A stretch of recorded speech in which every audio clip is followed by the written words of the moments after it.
Hey guys, Kevin at GloveRelace.com, and today we have a before and after shot of this Wilson.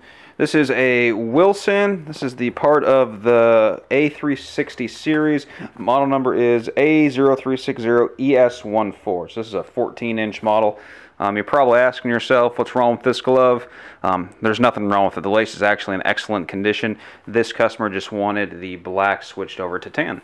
So we're going to go ahead and do that for him. It will bring the original stiffness back, allowing him to re-break it right on back in. So bear with me one quick second and you will see the after shot. If you have any questions in regards to gloves and or glove relacing, feel free to contact me on my website at www.GloveRelace.com. Hey guys, Kevin at GloveRelace.com, and here's the after shot of this Wilson.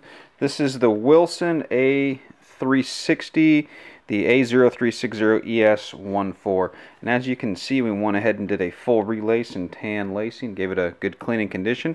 Now this glove is nice and stiff and ready to be re-broken on back in. So there you guys go. There's your full relace and tan with a good cleaning condition. So if you have any questions in regards to gloves and or glove relacing, feel free to contact me with my website at www.GloveRelace.com. Thanks guys. Bye.